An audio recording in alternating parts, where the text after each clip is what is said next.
Hey guys, welcome to Through the Bible Verse by Verse, a plain and simple study of the entire Bible, book by book, chapter by chapter, verse by verse.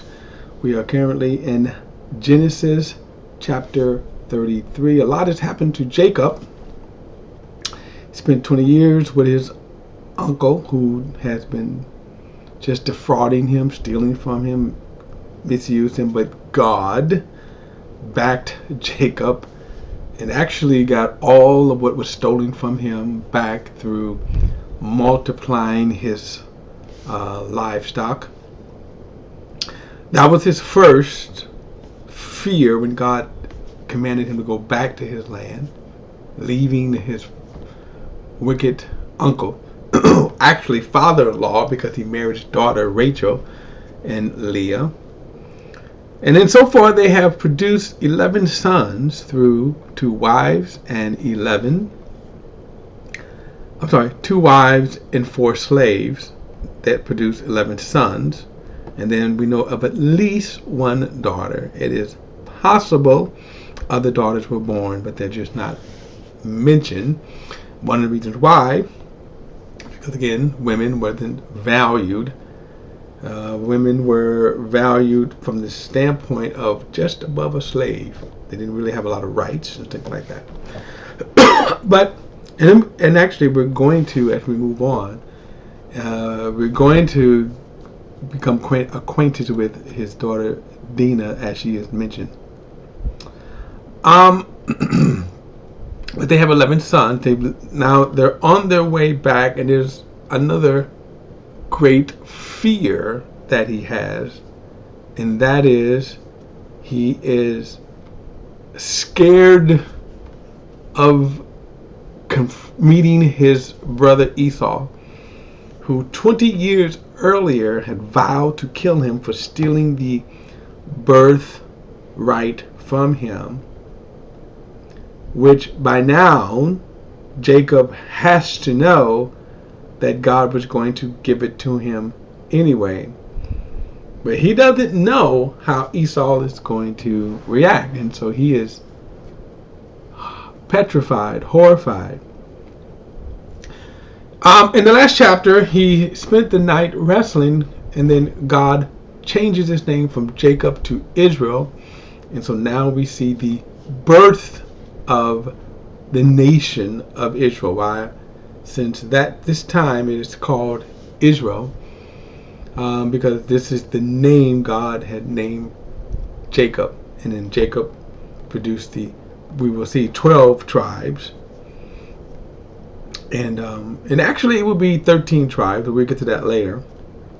And then I think 2 of the tribes are going to be kind of cut off. At least 1 tribe will be cut off. But again, we'll see how that unfolds. So now he's kind of overcome a lot, and he's going back.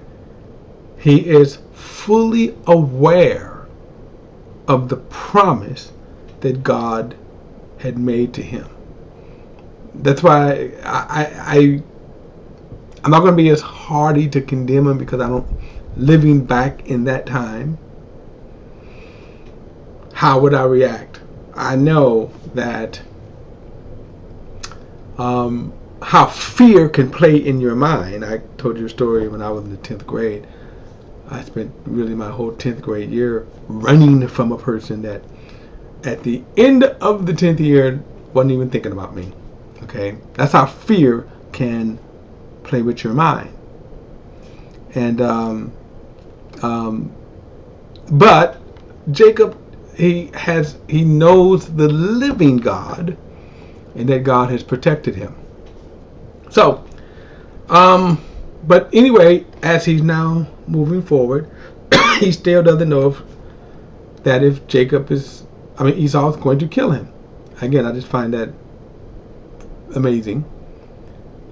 But what is also astounding was that despite his fear, because his fear could have drove him to flee the other way. Like later on, well, I'll take that back. I was getting ready to mention Jonah, but Jonah did not fear because of he didn't flee because of fear. So we're taking that back. But Jacob could have fled the other way because he thought, oh no, God is going to kill me. But despite that, and this is a testament to his faith, that he's going back, not even knowing if he's going to live or die. He said, well, God told me to go back, so I'm going back. All right, so verse 1 says, now Jacob looked up and saw Esau coming towards him with 400 men. Now, he had already been told that now, so they're on approach. So he divided the children among Leah, Rachel, and the 2 female slaves. He put the female slaves and their children first, Leah and her children next, and Rachel and Joseph last. He himself went on ahead and bowed to the ground 7 times until he approached his brother. Now, this arrangement is telling. They are arranged in value, right? They are arranged in value. The 2 slaves, less value, and then their children first. In other words, if he attacks them, he's going to wipe out the slaves and their children, even though the children, the sons, are his. And then the next, and this is interesting, Leah and her son. Now, remember, they had like 6 children. 6, maybe 8, something like that. 8 children, 6. Leah had 6 by Jacob himself, and then there were there were 2, I believe, 2 by the slave, right? And then last was Rachel, and that's the one he honored the most. That's the one he valued the most. And what is interesting about that, she was the least godly person. And that is the interesting. She's the least godly person. So again, but then, as I said, just we're gonna. I will say now, because we got a few chapters down. In the end, God is going to vindicate to me Leah. We're coming up on a couple of chapters, in just a few chapters, where Rachel will die in childbirth, but she will be buried along the road. And Leah will die sometime, of course, between now and the end, by the time they actually kind of end up in Egypt. Leah will die, but Leah would be buried in the tomb where Abraham and Sarah, Isaac and Rebekah, and then Leah would be buried in that tomb, that place of honor, where Jacob will be buried next to her. So it's just a kind of a bittersweet to an end, where Leah wasn't treated to me. She was not loved. And remember, all Leah wanted was simply to be loved. But Jacob would never give her that love, and that's the sad part. All right. Now remember, so he puts them there, and he divides them. But notice this here in verse number 3. He said, he himself went ahead and bowed to the ground 7 times until he approached his brother. Okay? Sometimes we see that he's approaching them, kind of bowing. I mean, Jacob is really humbling himself really before Esau. In other words, I kind of know I did you wrong, and I am begging for your forgiveness. Okay? Don't kill me. That's kind of Jacob's stand here. And it's kind of a shame, because he didn't have to do that. We're going to see this in a moment. He didn't even have to act this way. He didn't have to act this way. Even if Esau was vengeful, God would have had his back. And I'm baffled why Jacob did not rest in that. But anyway, verse 4. But Esau ran to meet him, hugged him, and threw his arms around him and kissed him. Then they wept. And when Esau looked up, and saw the women and the children. He says, "Who are these with you?" He answered, "The children God has graciously given your servant."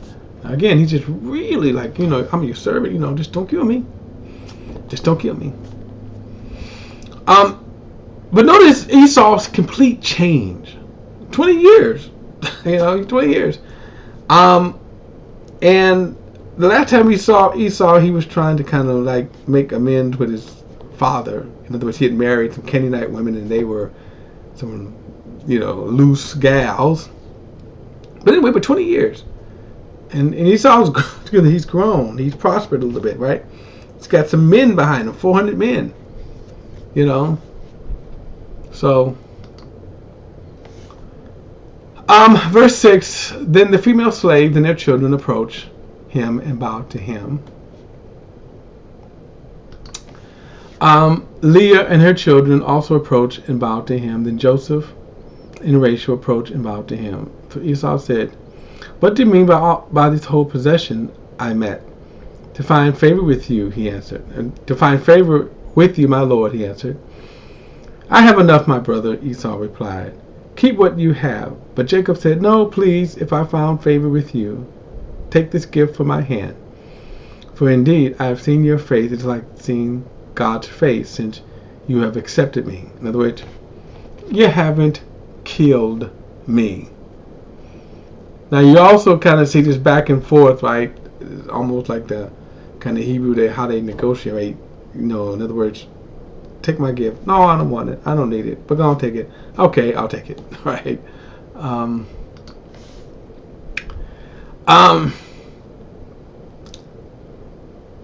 Verse 11. Please take my present that was brought to you, because God has been gracious to me, and I have everything I need. So Jacob urged him until he accepted. Verse 12, then Esau said, "Let us move on, and I'll go ahead of you." Jacob replied, "My Lord knows that the children are weak, and I have nursing sheep and cattle. If they are driven hard for one day, the whole herd will die. Let my Lord go ahead of his servant, and I will continue on slowly, at a pace suited to the livestock and the children, until I come to my Lord at Shur." Now, he's not really going to go. He's not going to make Shur, by the way. He's not going to go that way. By the way, God didn't even tell him to go there. But anyway, verse 15, Esau said, "Let me leave some of my people with you." But he replied, "Why do that? Please indulge me, my Lord." That day Esau started on his way back to Seir, but Jacob went to Succoth.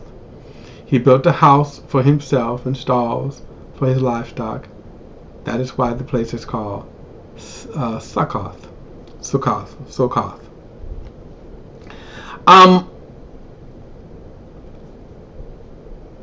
We're going to get into this. Let me just finish this out here. Verse 18. Verse 18.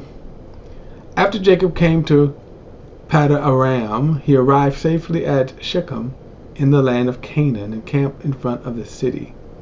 He purchased a section of the field where he had pitched his tent from the sons of Hamor, Shechem, father, for 100 kwasas. And he set up an altar there and called it God, the God of Israel. So we kind of see that, the God of Israel, kind of see that phrase for the first time. Now, God had told him to return to his homeland. He doesn't do that. He's kind of camps out in Succoth. He tells Esau he's going to come meet him at Shur, but he doesn't eat him at Seir. And then we're going to see that Succoth is not going to be the greatest decision. In other words, that this is not where God tells him to stop, but he stops there. But he has gotten over one of his greatest fears, and that is meeting his brother Esau. And Esau comes with an army, right?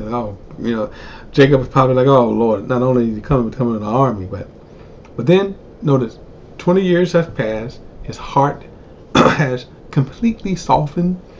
He is not angry at his brother. And not only that, but he also accepts his brother. Now, centuries from this point, God is going to instruct Israel not to invade or take any of the land of Esau, which would become Edom. God said, I'm not giving you that land. That is Esau's land. We'll get into that later about the division of land and that God is ruling in the heavens. And so that God is revealed here that, hey, I'm not giving you that. We know through other scriptures that God will give land as he has decreed, purpose. But but Jacob is now kind of overcome with one of the greatest fears. 2, 1, leaving Laban, and then 2, meeting Esau. Or at least he can rest from it. He doesn't go back to live with his brother or next to his brother, but he just stop off and suck up, and we'll get into that in the next lesson. All right, guys, see you in the next study. All right, see you then.